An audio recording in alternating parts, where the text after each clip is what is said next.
Welcome back to another episode of After the Whistle. I'm D'Angelo Starks. And I'm Jacob Hunting. Let's get right into it.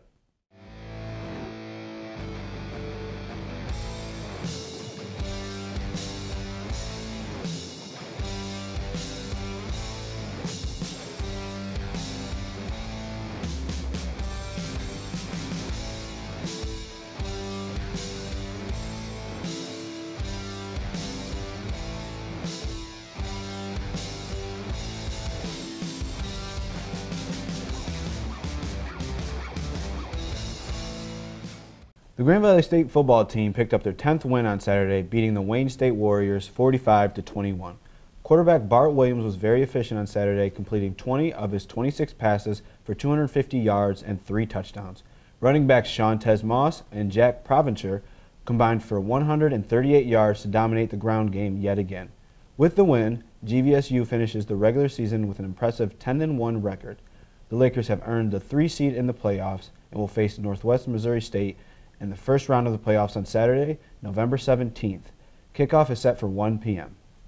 The Grand Valley State volleyball team saw their season come to a close on Wednesday as they lost to Michigan Tech in 3 sets. Stacy Brower and Hannah Murdoch combined for 16 kills in the GLIAC quarterfinal, while Ashlyn Cartez led all the Lakers with 31 assists in the match. While the season may be over for the Lakers on the volleyball court, senior Stacy Brower was named All-GLIAC First Team on Friday. It's the 4th year in a row Brower has been honored, marking the first time in the program's 49-year history that a player has been honored all 4 years of her career.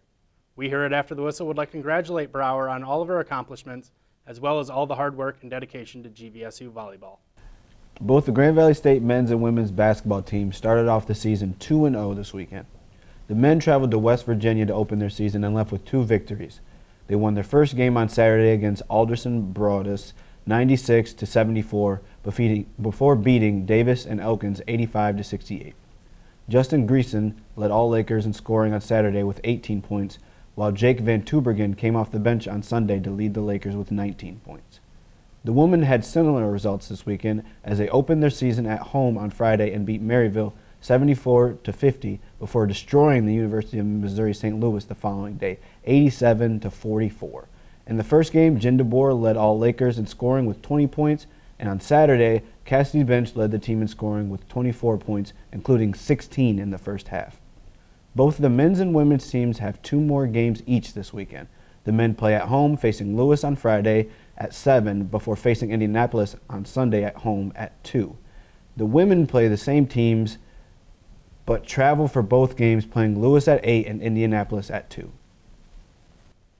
The Grand Valley State soccer team continued their dominance in the first 2 rounds of the NCAA tournament this week, shutting out Rockhurst on Friday 7-0 before beating Walsh 2 days later 5-0. The Lakers played excellently on the defensive end all weekend, but also didn't struggle to find the back of the net as evidenced by the 12 total goals. Ava Cook led all Lakers in scoring with 4 goals on the weekend, including a hat trick on Sunday's match. GVSU looks to remain undefeated and continue to dominate as they head into the 3rd round of the NCAA tournament. They'll face the arch-rival Ferris State Bulldogs on Friday at GVSU Soccer Field at 2 p.m. That will do it for GVSU Sports. Until next week, I'm D'Angelo Starks. And I'm Jacob Hunting. For the rest of the crew, all game, all season, always on After the Whistle.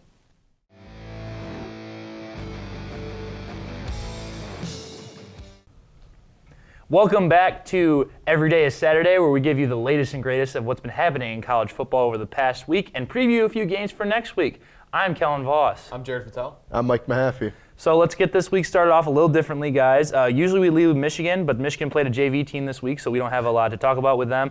Let's start with Ohio State, Michigan. Ohio State beat up on the Michigan State Spartans 26-6 in a very classic Big Ten football game. It was. My big takeaway from this is that it's a 2-quarterback controversy at Michigan State. And I think that's the worst thing you can do for like a team because it divides the locker room. And it's just neither of the quarterbacks are going to be fully confident in themselves when you just have someone breathing down your neck like they had. So honestly, if I had to pick going forward, I think it's Rocky Lombardi's team. Just because I really think that the team has like kind of rallied around him, despite he might not be very good on the field. But neither is Lewerke, so. Yeah, I definitely have to agree. What I didn't really like was, I know Lewerke's kind of struggling with that shoulder injury he's had, but I didn't really like how they kept switching back and forth. Like, they started with Lewerke, and then Rocky came in, and then they went back to Lewerke. I don't really like how they kept going back and forth on that, you know? I feel like if you make a decision to change to Rocky, you kind of have to stick with him, because if you go and pull him, that now you have both. It's going to rattle the confidence for both guys. You're going to have both the guys like, okay, we just got pulled, like in the same game, so it's not going to be good for either quarterback. No, that's exactly the point here. It's good for Ohio State to pick up a victory because they're going to be looking for as many victories as they can leading up to that intense battle of Michigan 2 weeks from now. One thing that has to be mentioned, Rocky Lombardi is an amazing football name, right? Yeah. That's just, like, you want that guy to be good at football. Exactly. Yeah, he's named, like to have the boxing lure of the first name and then the second name being of Vince Lombardi, the greatest football coach ever. Just an amazing name on that front. Sounds like a creative player in Madden or NCAA football or something that you'd make, but it's pretty cool. And he's got some great hair, too. Oh, great hair. Luscious locks of blonde hair just all over the place. Quick touching on the Michigan game. Michigan beat Rutgers 42-7. It was a little scary seeing the update on my phone that it was 7-7 after the first quarter, but Michigan just put the gas on, and it was a throttling. And you could tell that they're kind of keeping everything, and I think they'll do the same thing this week against Indiana, where they're kind of keeping their offense very vanilla. They're not showing too much. Exactly. And I like to think that Jim Harbaugh has been sort of just, he's been prepping for Indiana and for Rutgers, but I just like to think that he's been really instituting stuff for like the Ohio State game. Absolutely. Like, all along. Yeah. No, they definitely in this game kept it pretty conservative, which Harbaugh's used to doing. But like one thing I was going into this game that I was really hoping with, like we've seen this season that we get our running game going. Our running game has been, Karan Higdon has carried this team throughout the year, and he's like, we've had no problem running the ball, and we've been very conservative at it. We just pound it down the throat, first down, second down, third down, fourth down, Ben Mason.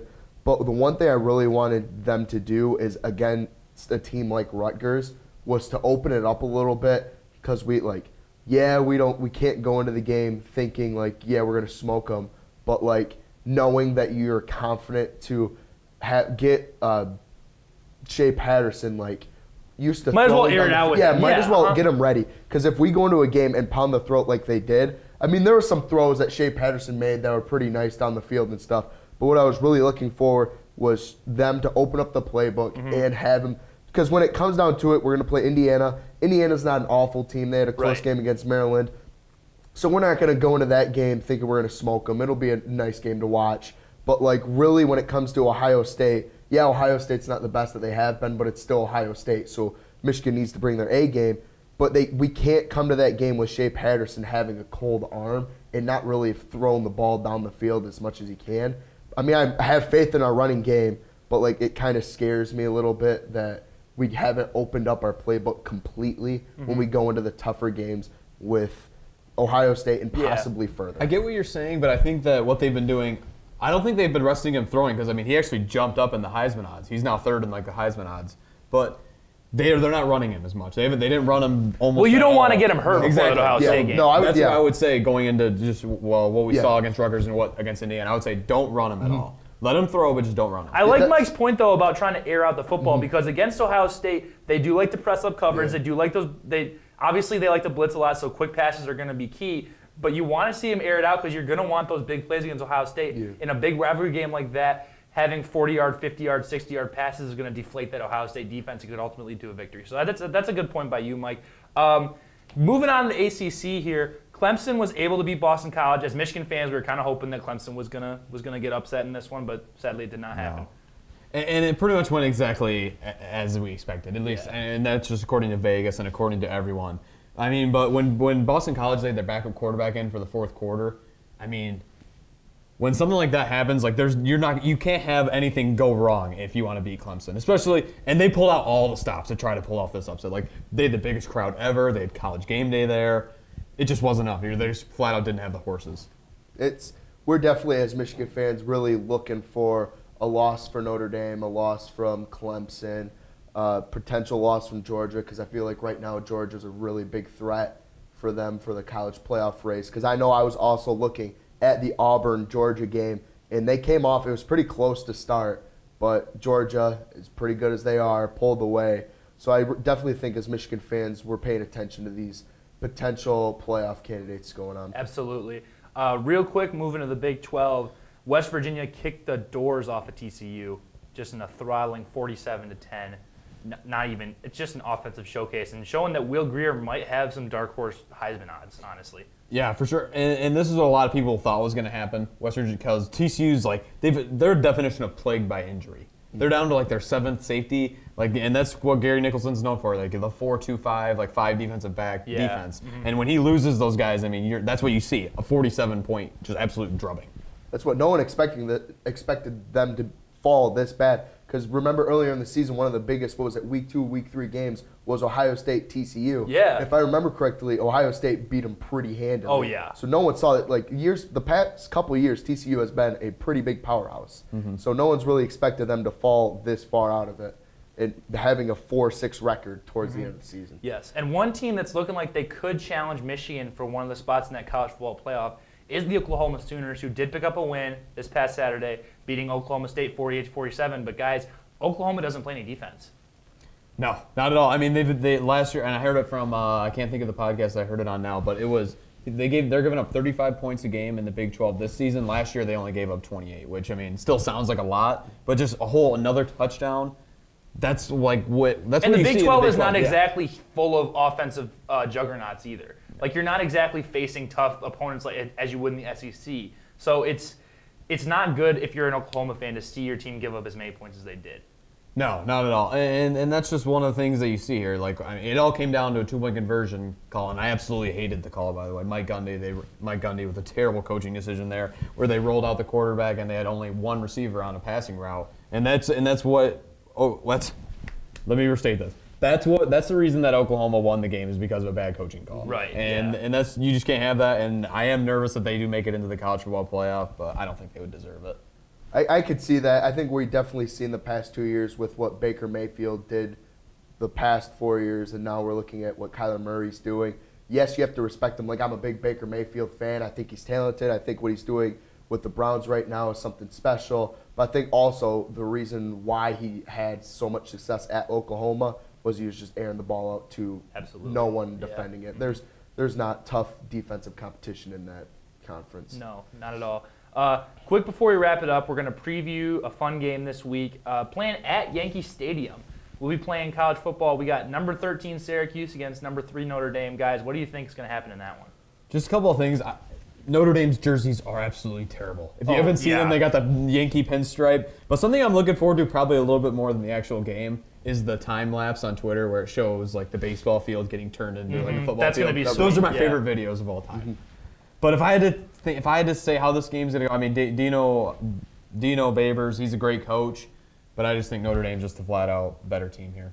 I think so too. I really think Notre Dame can pull it out. But I think Syracuse has been playing some tough football this year. They've been really pretty impressive throughout the year. So I think it'll be a pretty close game. As a Michigan fan, we really need Notre Dame to lose for the college playoffs because I think the college football committee, when they first came out with the rankings, putting LSU over Notre Dame the first week they did that, made a statement saying that, hey, Notre Dame, if you're going to lose a game, we don't respect you. You're not going to make this. So you have to finish out this season undefeated. So I think this game really Notre Dame's going to have to prove that they're a legit championship running team. Absolutely. Looking from the other side of the football, though, Syracuse is going to be amped up for this game. Notre Dame has been blowing out the opponents the last 3 or 4 weeks. They really haven't faced a tough competitor in the past 3 or 4 weeks, but Syracuse is going to be bringing their A game. This is a neutral site game, so you're not going to get the Golden Domer. You're not going to get the Golden Domer homers like cheering on Notre Dame. I mean, there are going to be a lot of Notre Dame fans there. Obviously, there are a lot of Notre Dame fans, too many if you ask me, around in the world. But Syracuse is going to be amped for this game. This is one of the biggest games in Syracuse football history, and if they're able to take down Notre Dame in this one, it's going to be exciting fight. So I'm excited to see this game. Hope you guys are too. Michigan plays Indiana this next week, and then obviously we got the game 2 weeks from now. That's going to do it for us here on Every Day is Saturday. Thank you so much for watching, guys, and tune in next week where we'll give an intense, in-depth preview of Ohio State and Michigan. Thanks for watching. What's up, guys? It's D'Angelo Starks here, and I am so happy to bring you another edition of none other than Joe's Hot Takes. Joe, come on in. Do your thing. That might have been a little premature, but all right. All right, so we got a list for you today.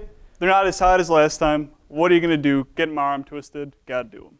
All right, so my first one, it's not sports related, but umbrellas. Umbrellas are stupid. I'm team anti-umbrella. They're too big. They're taking up space on the sidewalk, poking people in the eye. Just wear a coat. Put on a waterproof jacket. Throw on your hood. Good to go. Because now you got this soaking wet umbrella you got to lug around, make a mess on the floor. Nah. Anti-umbrella. Heard it here first. No umbrellas. Second one. This one, what are you going to do? I'm going to stick with it, though. Blake Bortles isn't bad. I like Blake Bortles. Now, is there a little bit of a bias? Sure. Blake Bortles isn't that bad. He makes stupid decisions and stuff like that, yeah. But he was taken, what, 5-3 overall? Doesn't happen by mistake. It does all the time, but not for Blake Bortles. And then we got here Trubisky. Again, I'm waiting for an apology, first of all. So until that happens, it probably won't. What are you going to do? But yeah, easily, multiple Pro Bowls. No problemo. Then we got Matthew Stafford as average. I've been saying that all the time. Something I've brought up, point here, Matthew Stafford, Jay Cutler. You look at their numbers, where they're at in the career, they're similar. Now, I'm not saying, well, Jay Cutler was kind of bad. I like Jay Cutler, though. I'm not saying that Stafford is bad. He's just average. There's nothing wrong with that. The Lions just don't know what they're doing. And then this one here, a little college football for you on this weekend. It's not that crazy. I don't like Notre Dame. Grand Valley. We made Brian Kelly, so that's cool. Thanks for the new football facility. I still hate you. Q-Speed's Notre Dame at Yankee Stadium. Stupid pinstripe uniforms. It don't matter. Some Syracuse for you. More than just a basketball school. And then here, this one, last one for you, another college Saturday. This is a week from now, but I got Michigan will beat Ohio State. Ohio State, I will not recognize them as a program because they're scumbags. They support crimes against humanity. Urban Meyer is disgraceful. He did it at Florida. He did it at Bowling Green. And now he's doing it at Ohio State. So guess what? Ohio State, Urban Meyer, get out of here. Michigan wins, blows them out. John Brown, Jim Harbaugh, done. Over with. The revenge tour continues on. They'll probably get a 4 seed. Just get their heads kicked in by Alabama. What are you going to do? At least they made the playoff. And Ohio State, you didn't. So that's all I got for you today with Joe's Hot Takes. And remember, if we get any more rain, don't use an umbrella.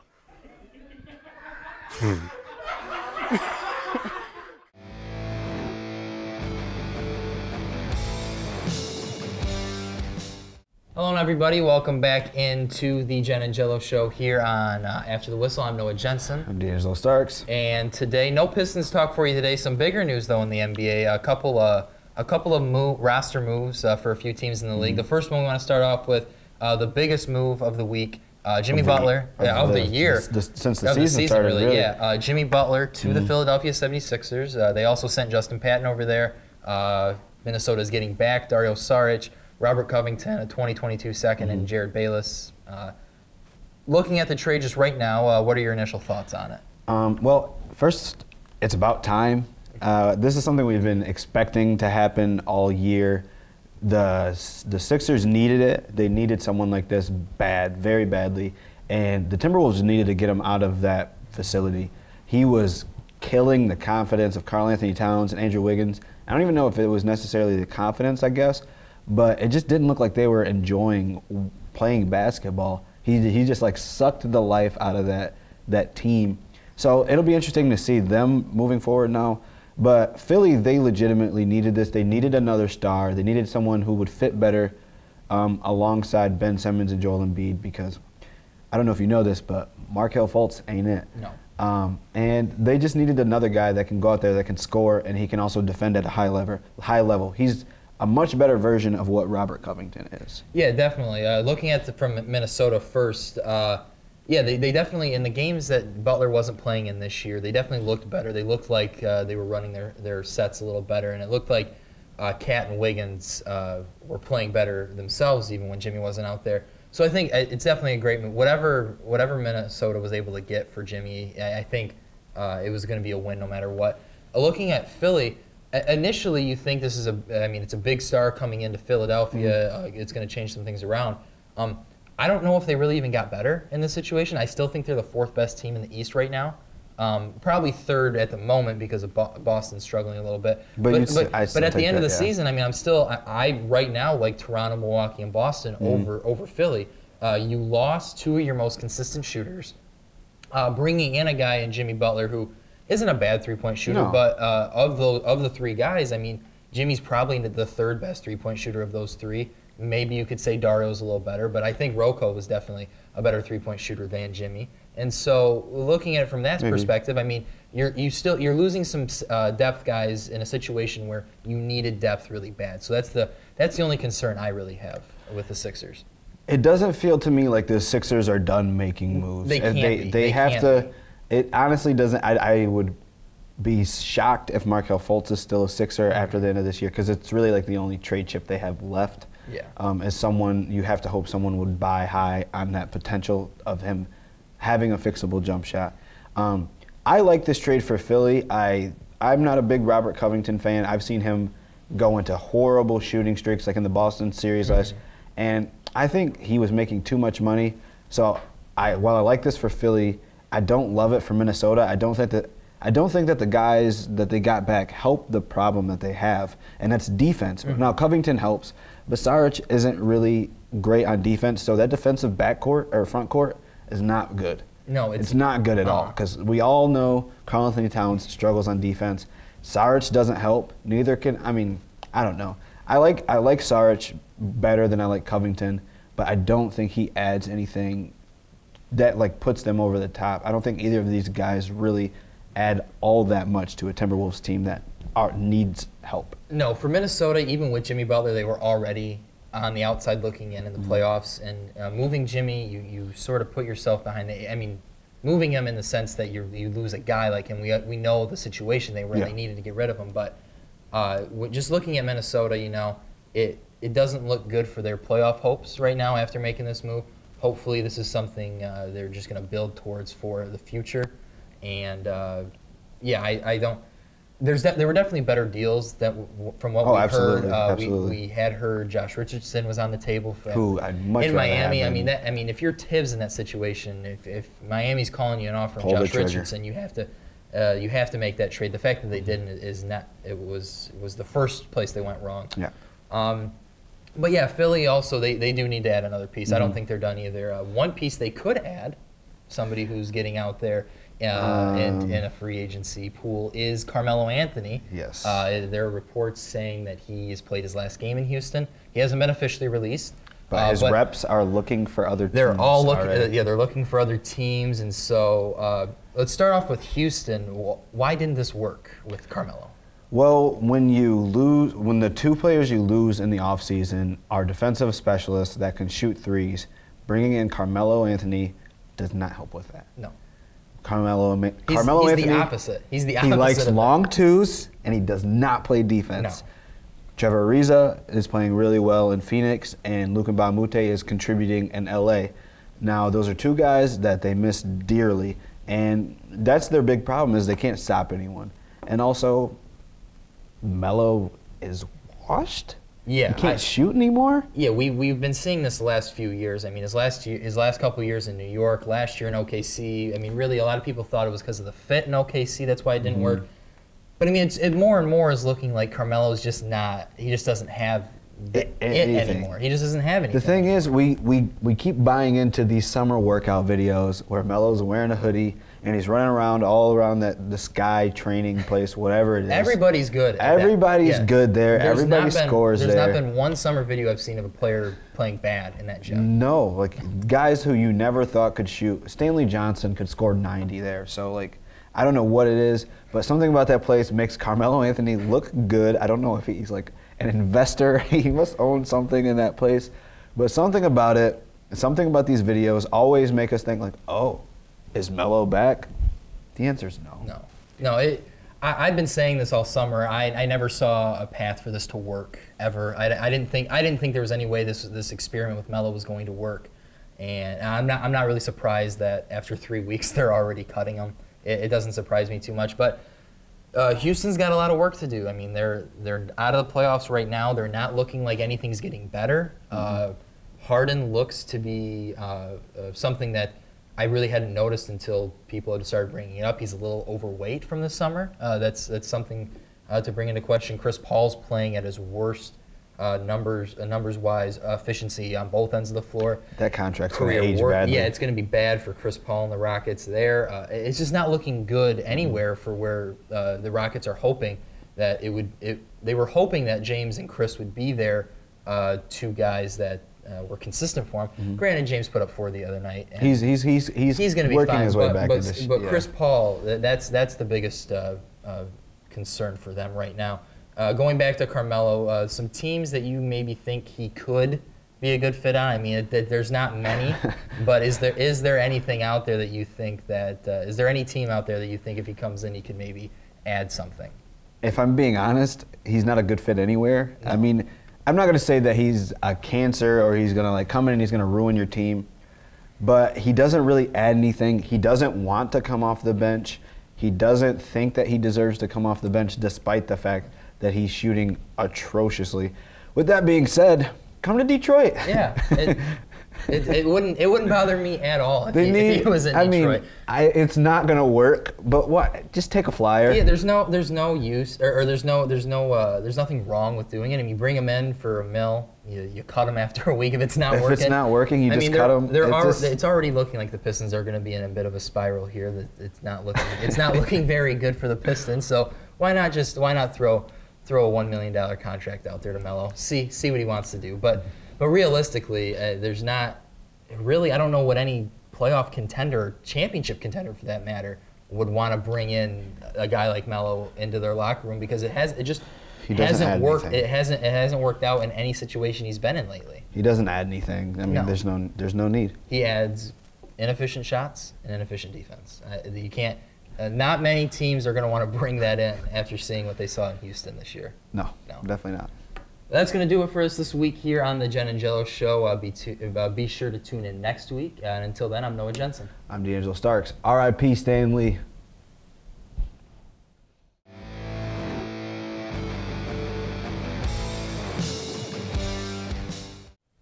Hello and welcome back to another edition of Unnecessary Roughness.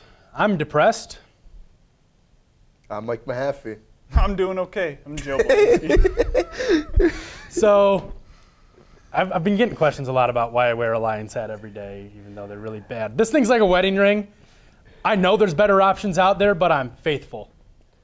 I mean, I'm faithful too, but I always have to pick an AFC team, and my whole life the Colts have been my AFC team, and man, they haven't really been doing so hot lately. They're on the up and coming though. They're on the up and coming. So I'm gonna ignore Joe for a second and just we're gonna talk. We're gonna talk, Mike. So, what do you think about Eric Ebron? Oh man, this is what I was telling people.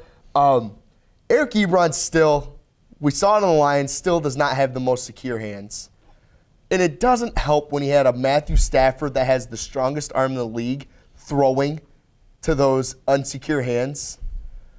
So the reason why Eric Ebron is putting up the numbers that he is A, because, I mean, I arguably say Andrew Luck is a better quarterback than Matthew Stafford, and B, because there is the gap where the first half of the season so far, the Colts were out without T.Y. Hilton and Jack Doyle, one of their two best receiving options. So we had to find Eric Ebron, who obviously they felt a connection to finding the end zone.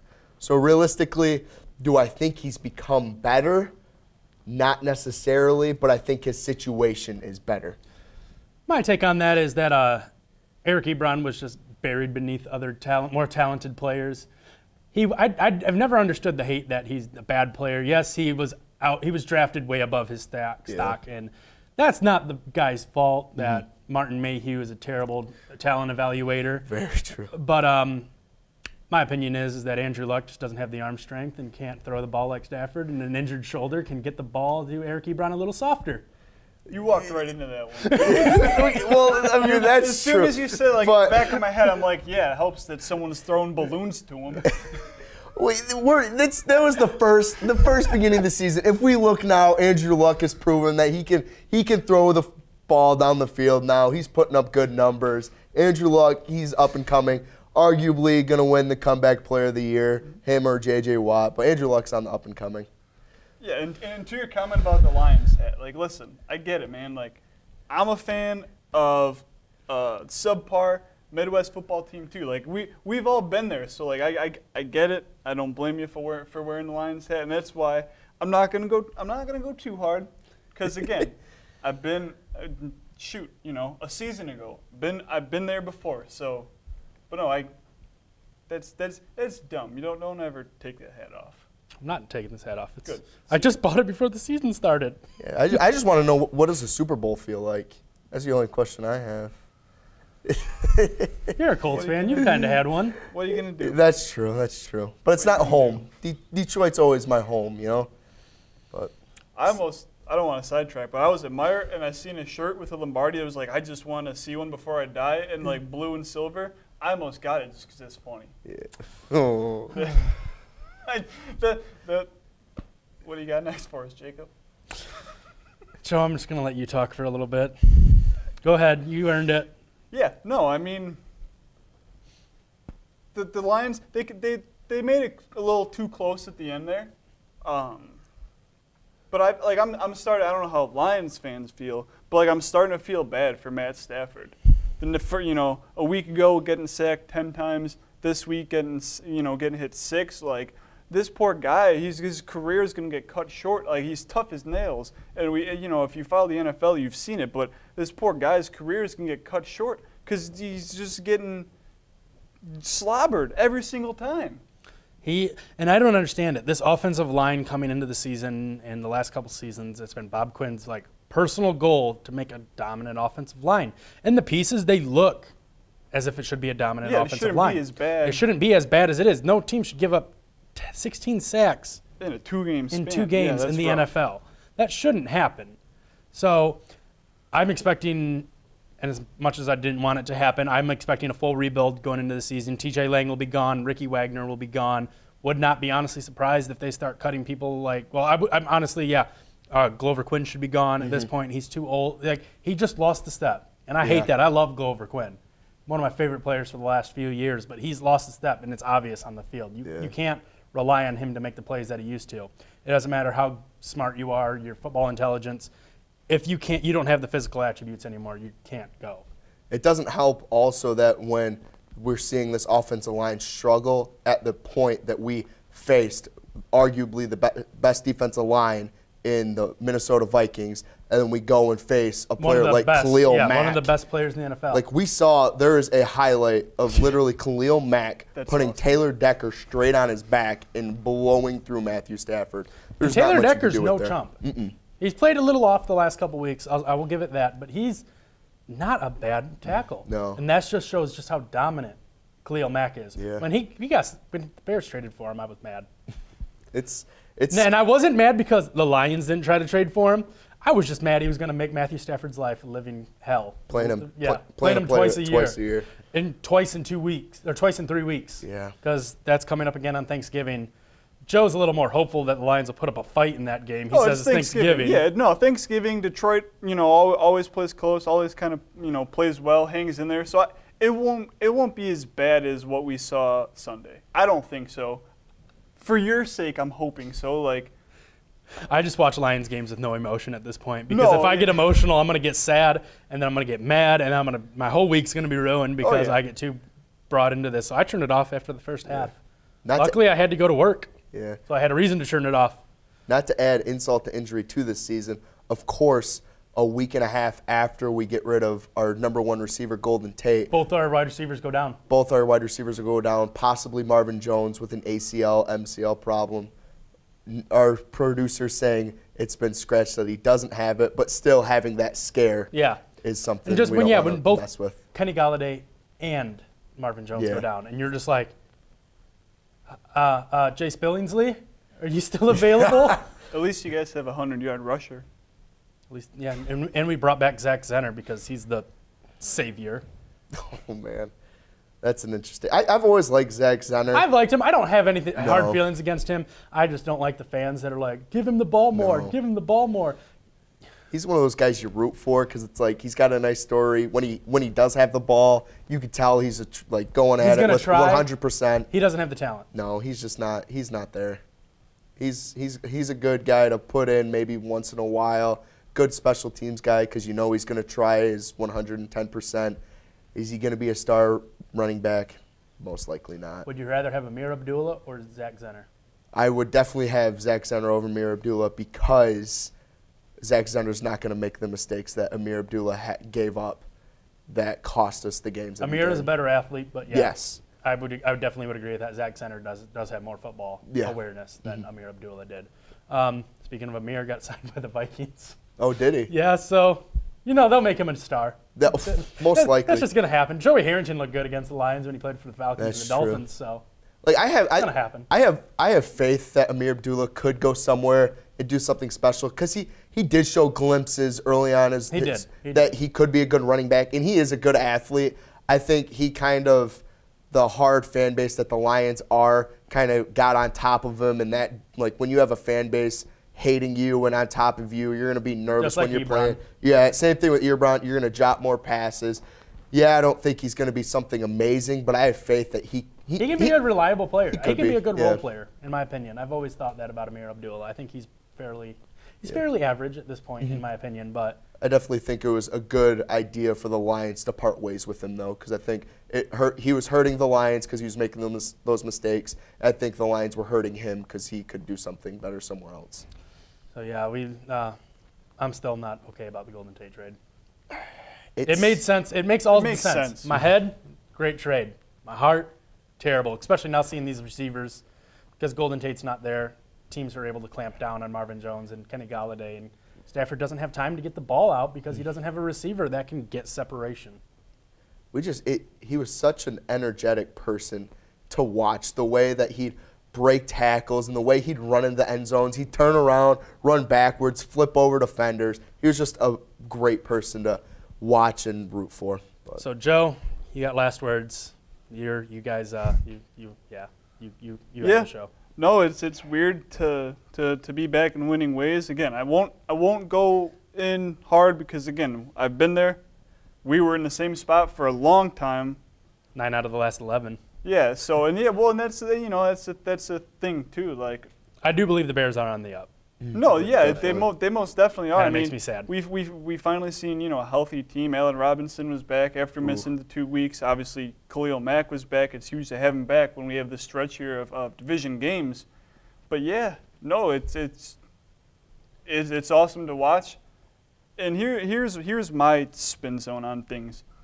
Teams where their owner is basically like royalty, with the Hallises, right? Always have owned the Bears. I think a lot of their problems have stemmed because they already have their money. They don't care. Do you feel that way with the Fords and the Lions where it's like? I did with William. I did with William Clay.